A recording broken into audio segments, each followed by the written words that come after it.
just overview it. Yeah, just over. Yeah, not even just say now that we've covered the exercises, we're gonna move on to this, and then you're good to go. Gotcha.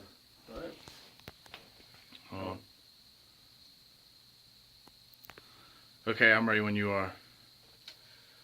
So now that we just finished the exercises, we're going to talk about another key component of your fitness, and that's nutrition. Let's run it from the top. Okay. So now that we just concluded with the exercises, now we're going to talk about another important part, and that is your nutrition. So we see that fitness, it takes up not just one area of your life, but all of it. So when we talk about the fitness, we're also going to talk about nutrition. Now, looking at nutrition, nutrition is the basis for everything else. We have nutrition, then we have gymnastics, weightlifting, and then we have the sport.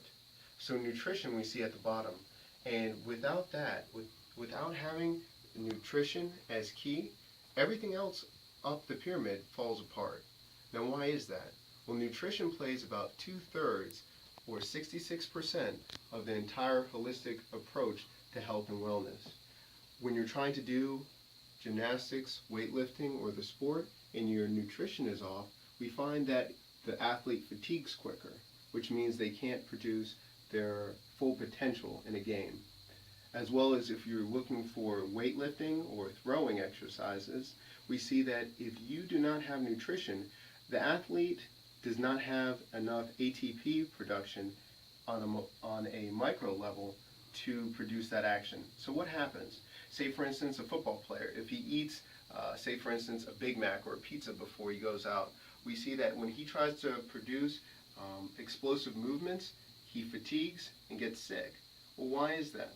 Well, after not having the right nutrition that supplies what you need in the bloodstream and through your cells, we see a breakdown on the micro level. For instance, have you ever tried to eat a lot of bread and then you go try to sprint? What happens? Well, your body just seems sluggish. So what would be the right way to do it? Well, if we have chia seeds, if we have quinoa, things that affect the body long term, we see that that's a lot better to supply the athlete to keep going through its sport. So we see nutrition is the backbone or the basis, our foundation for everything else in health and wellness. So the first portion that we just saw, the 4 exercises, those are very important to get in shape. Nutrition helps us sustain our life and sustain our energy throughout the day. So thank you very much for taking a look at our program, and we hope to see you next time.